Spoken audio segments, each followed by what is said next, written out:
Okay, here we are in Chapter 4, Part 1, and we're going to start with a general overview of physical activity for fitness, health, and athletic performances.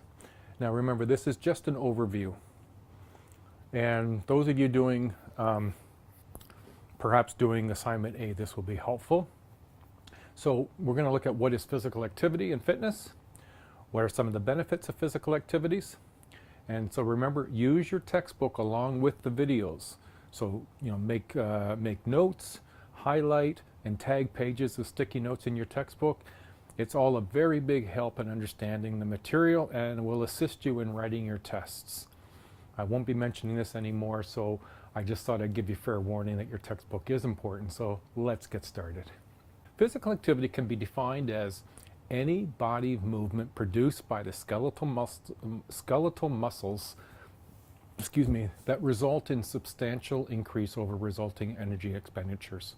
So essentially, anything that we do that involves movement, muscles moving, this is skeletal muscles that have a substantial increase over resting energy expenditures. So if I'm just on the couch resting, I have very little expenditures aside from my breathing.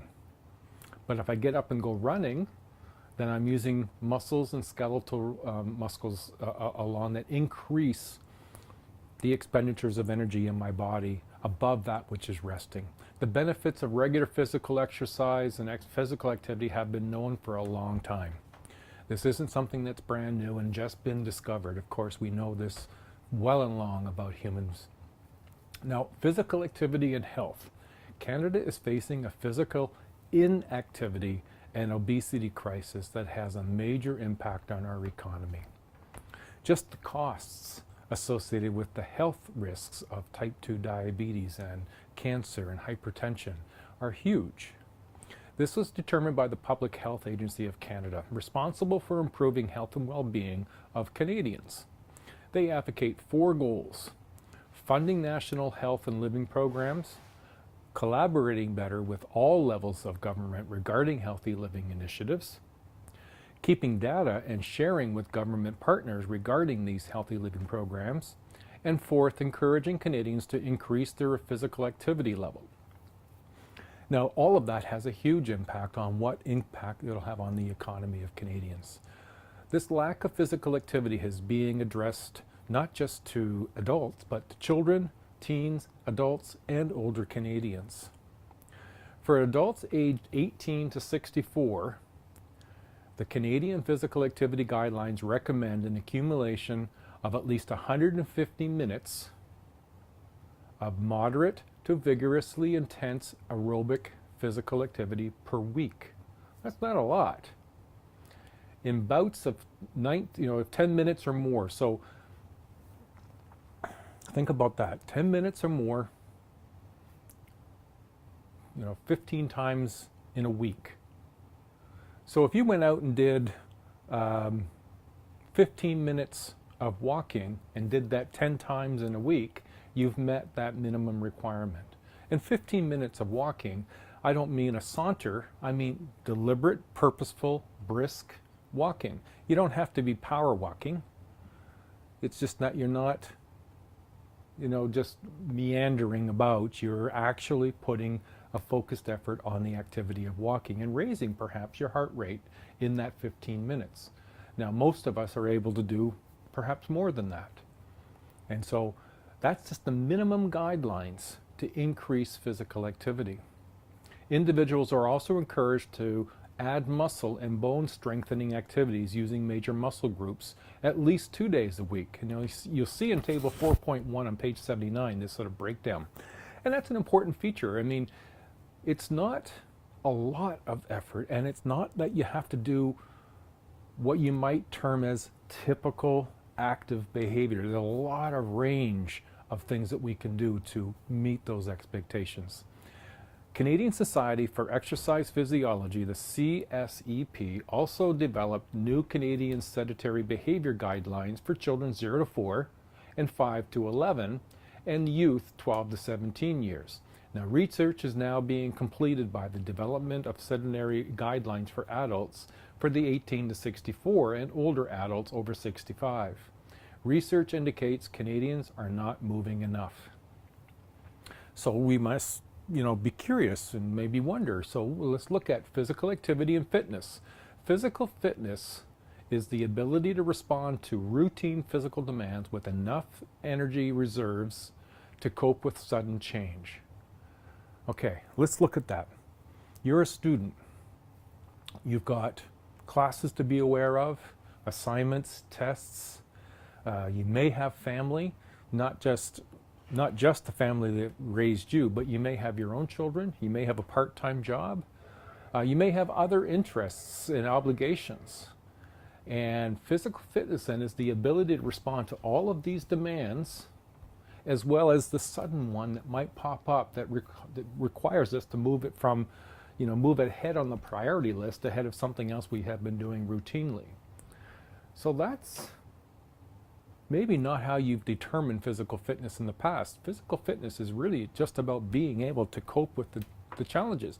I run a lot in part because my physical fitness enables me to do what I do and keep that up. In order to make these videos, to mark assignments, to deliver my courses, to respond to meetings, to look after my partner, to be available for my children and my grandchildren, well, that requires physical fitness too. And being able to deal with that and the surprise things that pop up. Last semester, the surprise thing that popped up was a strike. It wasn't something everybody planned on, and it wasn't even something anybody was for sure seeing going to happen, but it happened, and we all had stress added to our lives. Our physical fitness enabled us to cope with that either better or worse than if we had no fitness. So you can consider yourself fit, if you meet your daily energy needs and can handle unexpected extra demands and are protecting yourself against potential health problems. Your own student experience, the added family, children responsibilities, job, friends, to have the energy to be able to do all of these and be able to reasonably respond to sudden stresses and remain healthy. See, now that's the key, is to be able to deal with our daily activities and remain healthy. Now there's 5 health-related components to physical fitness, and we'll look at each one briefly. Okay, first, and we're going to explore this, would be aerobic and cardiovascular endurance. So this is involving the brisk walk, jogging, running, swimming, any activity that increases the amount of blood being pumped by your heart throughout one's body efficiently to enable the person to sustain the activity. Okay, so cardiovascular endurance is the ability to be active, raise your heart rate, push the blood through your system, and be able to do so for more than a minute, being able to do so efficiently to enable us to participate in some activity.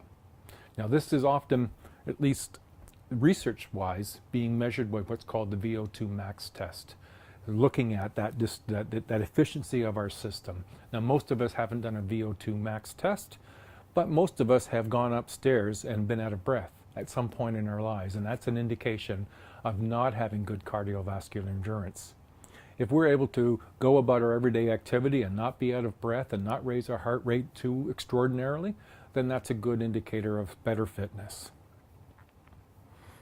Okay, so cardiovascular endurance is one, or aerobic exercise. Muscular strength. This refers to the forces within the muscles that is measured by maximum weight one can push, press, or lift.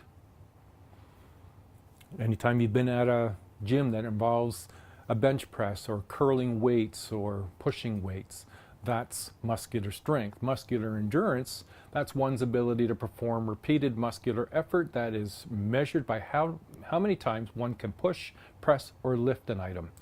So you can lift, 20 or 20 kilograms, but can you do it 20 times? There's a difference between muscular strength, being able to lift it, and being able to do it 20 times is muscular endurance. Flexibility.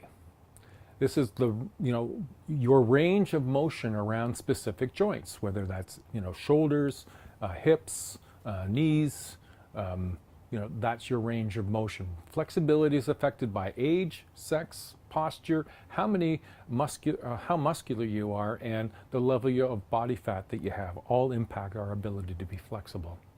And lastly, we'll look at body composition, which refers to the amount of fat or lean tissue on our bodies. Now, the higher one's body fat percentage is, the higher our health risks are. And that shouldn't be surprising, but it is something certainly that we can work towards reducing and improving our body composition. So now let's look just briefly, and because I don't imagine this is not a course that's going to help physical activity and athletic performance for everybody. Many activities demand a special type of athletic performance that includes skill-related fitness such as ability, balance, coordination, or power. And these are the added features to performance-based. Now, like I said, this course isn't going to be focused on doing that for anybody, and you'll find more of the detail about agility, balance, coordination, and power in your textbook. The health benefits of physical activity. Let's explore those. Exercise is medicine. Now, this is from Exercise is Medicine Canada. It's a trademarked statement. Healthcare providers access and review their patients' physical activity programs as part of a regular physical examination. And that's what exercise is medicine means. It's this incorporating in medical health reviews our physical fitness. Health benefits of physical activities include better bones. That's a huge, big one as you're getting older. Weak and brittle bones are common among people who don't exercise. Osteoporosis is a condition in which bones lose their mineral density and become increasingly soft and susceptible to injury. It affects a great many older people, especially women. It's one of the areas in which Health Canada has been pushing older people to engage in more physical activity, including pushing weights to build bone density. 2, better mental health and functioning is one of the benefits. Exercise is an effective but underused treatment for mild to moderate depression, and it may help in treating other mental disorders. Exercise eases certain symptoms such as agitation and hallucinations in schizophrenic patients. Lifelong fitness may be protecting the brain as we age. It's one of the things I'm banking on because I spend a lot of time exercising and running, and a part of that is I want to live a long, healthy life. 3, brighter mood, less stress. Exercise boosts mood, increases energy, improves concentration and alertness, and enables people to handle stress better. Mood-elevating brain chemicals called endorphins are released during exercise.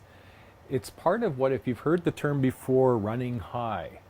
It doesn't mean getting high and going running. It means running and then having these endorphins released gives you a sense of flow.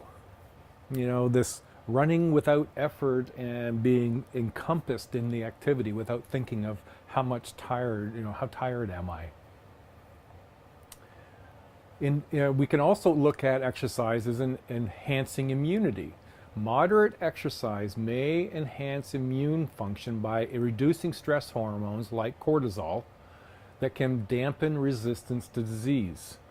When we're under stress, the body releases cortisol to deal with that stress, but it's not good for our body to have cortisol released that frequently. Healthier hearts and lungs. Sedentary people are about twice as likely to die of a heart attack as people who are physically active. Regular physical activity can reduce the risk of cardiovascular disease. As the lungs become more efficient, they take in more oxygen, and their vital capacity, ability to take in and expel air, is increased, providing more energy for use.